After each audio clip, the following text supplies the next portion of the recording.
จากปทมมีตำนานกล่าวขานเรื่องหนึ่งมีหญิงสาวรูปงามนามหนึ่งที่เขาคิดถึงและยังรอรักมันคง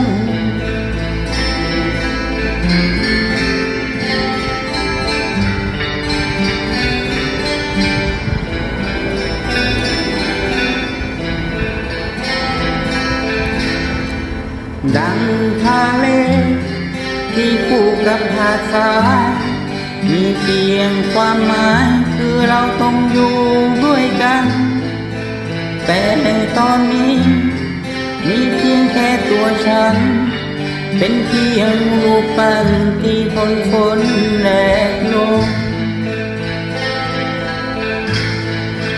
นั่งรอเธอที่สมิลาอยู่นานแล้ว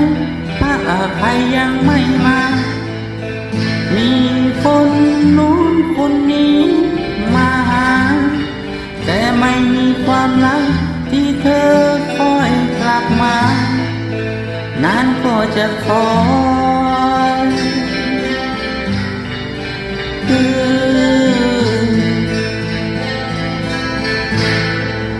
เหลือเพียงตัวฉันและทิวสนบางบาที่อยู่ท่ามกลางเกาะนูเกาะแมวพระอภัยยังไม่มาพระอภัยยังไม่มาอยู่ที่สมิลาคงต้องอยู่อีก100 ปี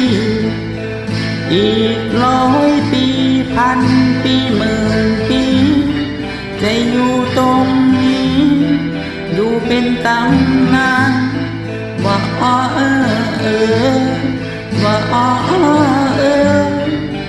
นั่งรอเธอ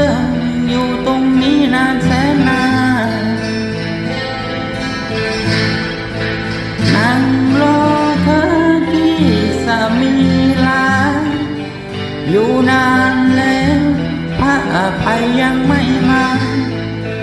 มีคนนู้นคนนี้มาหา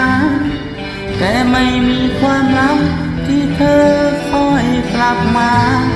พระอภัยยังไม่มาพระอภัยยังไม่มาอยู่ที่สมิลาคงต้องอยู่อีก100 ปีอีก100 ปีพันปีหมื่นปีจะอยู่ตรงนี้อยู่เป็นตำนานว่า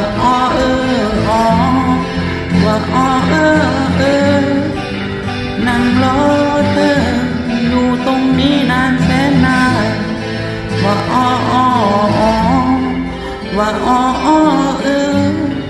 ฉันนั่งรอเธออยู่ตรงนี้นานแสนนาน